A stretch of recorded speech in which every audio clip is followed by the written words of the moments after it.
Live from Fargo and serving you on TV, online, and on the go. This is Valley News Live at 5. We begin with breaking news tonight. Shots fired, people taken into custody, and police with high-powered rifles swarming an area. Good evening and thanks for joining us. 2 people are arrested, 2 others being held for questioning. The Fargo Street Crimes Unit and the Moorhead Police responded in force after reports of gunfire near Romkey Park and the Moorhead Pool this afternoon. Valley News Team's Bradford Eric is live on the scene there to break down what happened for us. Bradford? Stephanie, police say that 1 person was injured in today's event, but there was not from a gunshot. Moorhead police did receive reports of shots fired just around 1:30 this afternoon. We're in an area that's just east of the MSUM campus. We were the first news crew on scene as police were shutting down 20th Street, deploying a perimeter with high-powered rifles, and had 1 man handcuffed laying down behind a vehicle. A lot of details we still have to work out. Initial witness information is possibly a robbery. We don't know what the relationship between the victims and the parties that are in custody at this time. It's believed that whatever happened between 2 groups of people happened in this parking lot at the Centro Cultural de Fargo Moorhead on 19th Street. It's an organization devoted to building strong Latino youth. We talked with an eyewitness who said he believes plainclothes officers were following those people involved. The gun went off. 2 people, a man and a woman, tried to flee in this Cadillac, and a 3rd person took off running east across the railroad tracks. Police believe that 3rd person to be the gunman. That same eyewitness thought that larger man in handcuffs was the driver of the Cadillac and that he had a woman with him who was also taken into custody. Came from Bemidji, Minnesota, and wasn't this bad, so not that bad at all. So it kind of reminds me of North Minneapolis. So. Details are still emerging at this time. 2 handguns were recovered here at the scene. There's also another scene just east of here where the alleged shooter was taken into custody. Nearby MSUM and the Moorhead Pool were both notified when today's events were going down, but nobody was evacuated and nobody was put on lockdown. Neighbors here say they are extremely thankful for the quick police response and that they responded with such force. Reporting live in Moorhead, Bradford Eric, Valley News Live. Thank you, Bradford. Now coming up at 6 o'clock, here from Valley News Team's Ashley Bishop. She talked with the center that helps the mentally handicapped and tells us how they played a role in capturing the 3rd suspect. And continue to stick with Valley News Live and valleynewslive.com for more updates on this story. Well, now to our weather. We're finally seeing some clearing skies in the valley. It's nice to get a break from some of that smoke and haze. Let's go to Hutch Johnson to get the latest on our Tuesday forecast. Hutch? Yeah, it's been a terrific Tuesday, a very chilly start to our day in the low 40s for many of us, but we did indeed see some blue skies as we started the day. It was very pleasant and temperatures were on the up and up as well after a very brisk start to the work week on Monday. That smoke, by the way, is at more improved levels throughout the valley. The yellows that you see out to the west of the western Dakotas, remnant smoke is still a problem out there, but it's not at the dangerous levels that you would see with the oranges and reds. Here's a look at the forecast. NOAA runs a forecast for particulate matter in the atmosphere and how smoke disperses. Looks like by tomorrow evening we could see increased levels of smoke throughout the full depth of the atmosphere in our northern counties. For now, thunderstorms way out to the west, but they're so far west you're going to have a quiet night. Temperatures falling into the 60s. It's going to be comfortably cool, light south winds. Overnight, some of those storms out west, Stephanie, could make their way into the valley. I'll have hour-by-hour details on what you can expect in a moment. But it's nice to see a little bit of clearing out there. It really is. Blue skies. We didn't know they existed. Yeah, exactly. Thank you, Hutch. The Pennington County Sheriff's Department in Thief River Falls is searching for a man now charged in a deadly car crash in May. Authorities are looking for this man, Scott Cernsky. Now, he faces a felony charge of criminal vehicular homicide.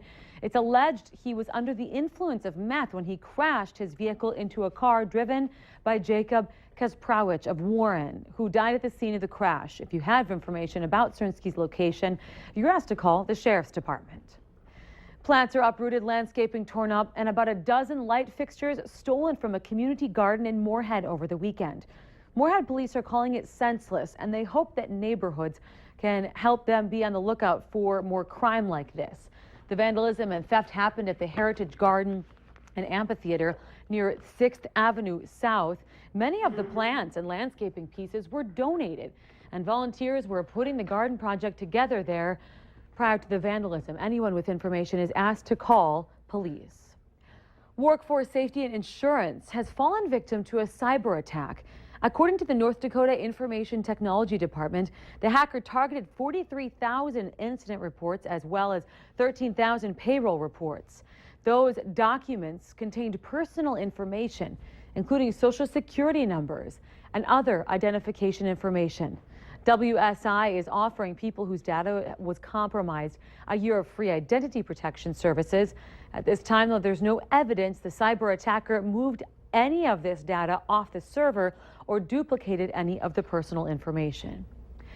Some UND computer science students are building a special project that will be blasted into space next spring. NASA has accepted their proposal to build a CubeSat, a miniature satellite. And as Valley News Team's Neil Carlson shows us, students are trying to do it at a price that all kinds of companies can afford. Liftoff. Next March, a miniature satellite that's now being built by UND computer science students will be blasted into space and taken to the International Space Station. Then it will be put into orbit over the Earth.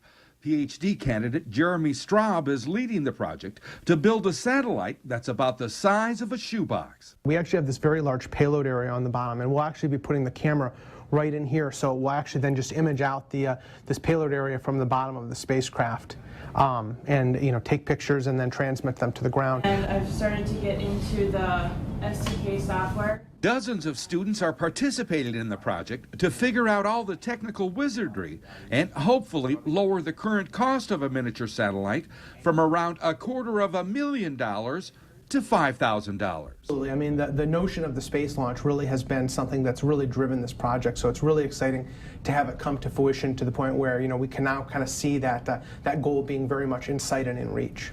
Looks pretty good on the resume too, doesn't it? I would imagine it probably will. The main idea behind all this is to be able to haul dozens of miniature satellites into space along with the main payload. The low-cost satellites will perform specific jobs for specific companies, whether it's imagery or communications, and it's technology that's now being moved forward in part by UND students. In Grand Forks, Neil Carlson, Valley News Live. That miniature satellite could be flying through space over Grand Forks next year. It will be transmitting pictures back to UND's Aerospace Center as well. The wait continues for an update to Owen Skoji, the infant found unresponsive at a West Fargo daycare, later determined by authorities to have died by blunt force trauma to the head. The Hennepin County Medical Examiner says they aren't expecting anything until later in the month. The examiner's report is important because the hope is that it can establish a timeline of when and where Skoji's injuries may have happened. Well, expect traffic delays big time when heading out tonight. A lane is closed on northbound Interstate 29, and it's been causing backups all day. The congestion even as traffic slowed down on I-94 for those trying to merge near the Tri-Level. Here are two more new road closures that may also impact you. The entire section of 32nd Avenue from Cheyenne Street to Veterans Boulevard closed. Through traffic will be detoured to 40th Avenue. The section project reduces the number of lanes on 13th Avenue between 10th Street and University Drive South. The closure will last for a week. Now, if you'd like a complete list of road closures, head to valleynewslive.com and click on the hot button. The sights and sounds of midsummer are here as the Red River Valley Fair starts again. The gates opened at 11 a.m. and the carnival rides began at 1. There is everything from fair foods to games. Each night in the grandstand, a lineup of bands will be performing, which is free with your gate admission. For more information on the fair, we have a link to their homepage on valleynewslive.com. Click on our hot button.